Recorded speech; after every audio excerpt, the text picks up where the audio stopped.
नमस्कार, मैं हूं प्रियंका। आप देख रहे हैं लखनऊ सुपरफास्ट और जागवान हसन नकवी जी। तो नकवी जी, सबसे पहले आपका लखनऊ सुपरफास्ट में बहुत बहुत धन्यवाद समय देने के लिए। सर, मेरा पहला क्वेश्चन ये है कि जो वक्फ बोर्ड की समस्या क्या है, इसमें क्या मतलब योजनाएं निकल रही हैं, क्या है मुसलमान इतना भयभीत क्यों है जो ये जांच कराने से मदरसों की जांच के लिए? देखिए, वक्फ बोर्ड की योगी आदित्यनाथ जी ने एक पहल की है कि जो वक्फ की संपत्तियां हैं, चाहे वो सुन्नी वक्फ बोर्ड की हो या फिर शिया वक्फ बोर्ड की हो, तो शिया वक्फ बोर्ड और सुन्नी वक्फ बोर्ड की जो संपत्तियां हैं उसकी जांच के लिए सरकार ने आदेश किया है कि जो प्रॉपर्टी ऐसी हैं जो कि वक्फ बोर्ड के नाम से अंकित नहीं है, उस पर भी वक्फ बोर्ड के लोगों ने अपनी कोई इमारत बना ली है, या फिर ऐसी वक्फ बोर्ड की संपत्तियां जो वक्फ बोर्ड में अंकित है उस पर किसी भूमाफिया के द्वारा कब्जा कर लिया गया या किसी तरीके से अनैतिक तरीके से कब्जा हो गया, तो उसकी जाँच हो। तो जांच में किसी को आपत्ति नहीं, लेकिन भय समाज को ये है कि ऐसा ना हो कि इस सर्वे के बाद सरकार अपनी, जैसे हुसैनाबाद ट्रस्ट है जिसमें बड़ा इमाम बाड़ा आता है, छोटा इमाम बाड़ा आता है, शानरफ जैसी इमारतें आती हैं, तो लोगों को ये भय है कि जैसे हुसैनाबाद ट्रस्ट गवर्नमेंट के अधीन हो गया, गवर्नमेंट ही इसकी अंडरटेकिंग में है जिसमें कोई ना कोई लेखा जोखा मिलता है, तो इसलिए थोड़ा सा भयभीत समाज इसलिए हो गया है कि कहीं ऐसा ना हो कि आज ये जाँच हो, कल जाँच के बाद इसमें नई कोई पत्रावली आ जाए कि साहब इसका जो है एडमिनिस्ट्रेशन देखेगा, डीएम देखेगा, एसडीएम देखेगा, तो ये कहीं ना कहीं भय बना हुआ है। लेकिन जिस प्रकार से नरेंद्र मोदी जी और योगी जी की नीतियां हैं, मुझे नहीं लगता कि वो ऐसा कुछ मुसलमानों के साथ कुठाराघात करने के ऐसे किसी मूड में है, और अगर ऐसा कुछ होगा तो हिंदुस्तान में 30 करोड़ मुसलमान हैं, वो सक्षम है अपनी बात को रखवाने के लिए कि हम अपनी प्रॉपर्टी, जो हमारे धर्म की विशेष की प्रॉपर्टी, उस पर ऐसे कोई कब्जा नहीं कर लेगा। अगर करता है तो हम लोग के पास संविधान ने हमको अधिकार दिया, हम रोडों पे आकर अपनी चीज़ों को लेने का भी हक रखते हैं, अपनी क्षमता रखते हैं। हिंदुस्तान का मुसलमान हिंदुस्तान का वोटर है, उसके वोट से ही जब सरकार बनती है तो जाहिर सी बात है हम ऐसे मुद्दों को आराम से हैंडल करने की क्षमता रखते हैं। योगी मोदी के साथ मुसलमान है या नहीं, ऐसा कुछ क्वेश्चन उठ रहा है सर, इसमें आपकी क्या राय है? देखिए, अगर आप ये पूछती हैं अखिलेश जी के साथ है तो हम कह देते मुसलमान अखिलेश जी के साथ तो नहीं है। AIM के ओवैसी की बात कीजिए, उसके साथ भी मुसलमान नहीं है।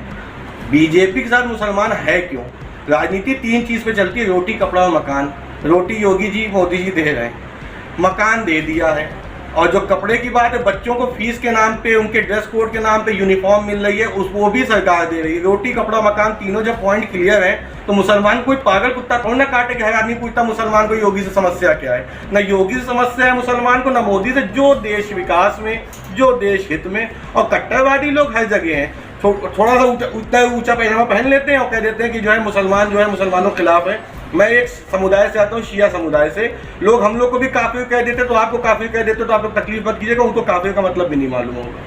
तो काफिर का मतलब आपके चैनल के माध्यम से एक बहुत बड़ा संदेश दे रहा हूँ कि काफिर किसको कहते हैं ये समझ लीजिए। जो एक कहा जाता है कि मुसलमान अपने अलावा हर धर्म को काफिर कहता है, काफिर उस व्यक्ति को कहते हैं जिसको नास्तिक होता है, जो किसी धर्म को, किसी भगवान को, किसी ईश्वर को, किसी अल्लाह को नहीं पूछता है, उसको नास्तिक को हम काफिर कहते हैं।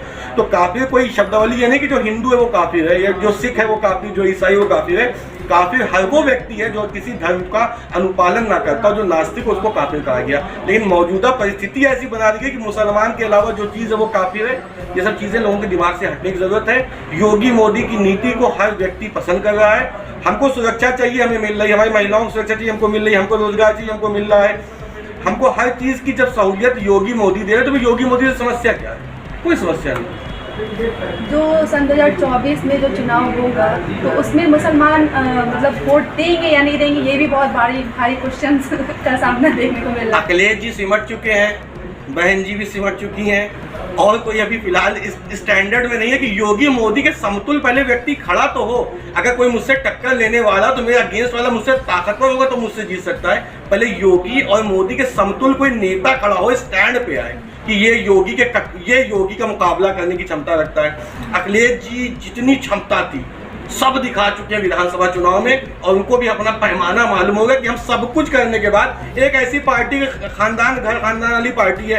अखिलेश जी फिर से बन गए बेचारे राष्ट्रीय अध्यक्ष, उनको सपा में नेता ही नहीं मिला। सबसे बड़ी बात देखिए कि जिस पार्टी में अखिलेश यादव बता रहे थे मैं यादवों की पार्टी हूँ और मैं मुसलमानों की पार्टी हूँ, अपने ही घर से मंत्री बना देते हैं। अपने ही घर से विधायक पैदा कर देते हैं। उनको जब मुसलमानों की कोई कहीं चिंता ही नहीं है, एक राष्ट्रीय अध्यक्ष मुसलमान बना के दिखाते हैं, मुसलमान कहते भाई हमारे समाज के लोगों को इन्होंने अहमियत दी। जो अखिलेश यादव स्वयं में अपने आप को अध्यक्ष बना लेते हो, जो अखिलेश यादव अपने ही लोगों को प्रतिनिधि करके विधायक और सांसद बना देते हो, तो वहां मुसलमान तो उनको वोट नहीं देगा। हाँ, बीजेपी का वोट बैंक इस बार मुसलमान का और बढ़ने वाला है, ये अंदाजा यकीनन रख लीजिए। जिस तरह से पहले लोगों को भय दिया गया था कि योगी मोदी आएंगे, ऐसा होगा, मुसलमानों ने 8 साल में देख लिया। 14 में मोदी जी आए थे, तब ये लगा था कि 15 में आधा मुसलमान खत्म हो जाएगा। 22 मुसलमानों की आबादी और बढ़ गई, तो जनसंख्या कानून की बात करने लगे, मुसलमान बहुत तेज बढ़ गए मोदी जी योगी के शासनकाल में। तो अब समय ये है कि हो सकता है हिंदू वोट कम मिले, मुसलमान वोट ज्यादा मिल जाए योगी मोदी को। अच्छा, ये जो आप कह रहे हैं सही है, लेकिन जो मतलब योगी मोदी ने जो भी ये मदरसों की जो बात हुई है कि जांच को लेकर के बात है, इतना मतलब इतना भयभीत क्यों है? मतलब क्या कारण हो सकता है? अगर जांच के लिए कहा है तो करवा ले। इतना इसमें जो बौखला रहा है कि मतलब इतने जो क्वेश्चंस उठ रहे हैं, इतना सब ये जो अफवाह उठ रही है, ये किस कारण से उठ रही है? देखिए, मैंने आपसे क्या कहा, कट्टरपंथी सोच के व्यक्ति हमेशा कट्टरता की बात करते हैं। हर समाज में, चाहे वो हिंदू समाज हो, मुस्लिम समाज हो, सिख समाज हो या ईसाई, जो हमारे देश में मुख्य अपने धर्म है, इन लोगों के दिमाग में फैलाया जाता है, जहर बोया जाता है।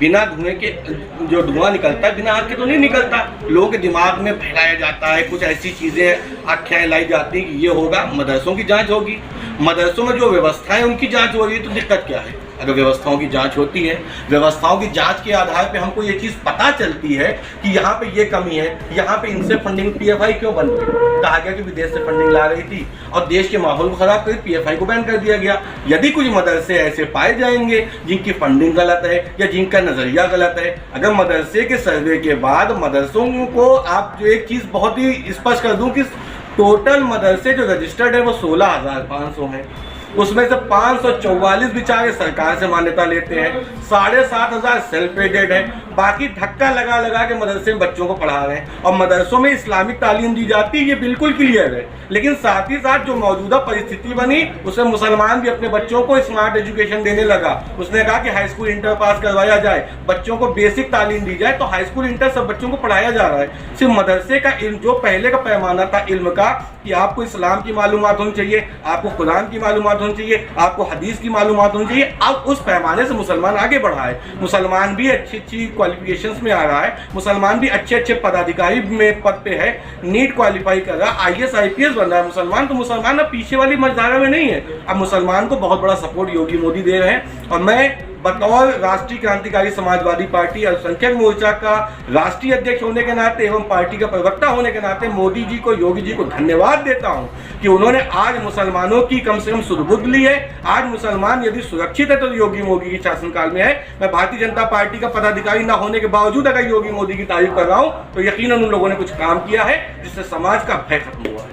मेरा आखिरी और अंतिम सवाल, आप किस पार्टी के साथ हैं? हम भारतीय जनता पार्टी की नीतियों के साथ हैं। हम पार्टी तो अपनी ही है, हमारी अपनी खुद की पार्टी, लेकिन हमारी नीति और हमारी जो सोच है, जो राष्ट्रवादी सोच है, जो देश हित की सोच है, जो समाज हित की सोच है, उसमें गोपाल राय ने हमेशा उसका साथ दिया जिसने देश की बात की। तो मेरे नेता के साथ मैं हूं और अंतिम सांस तक रहूंगा।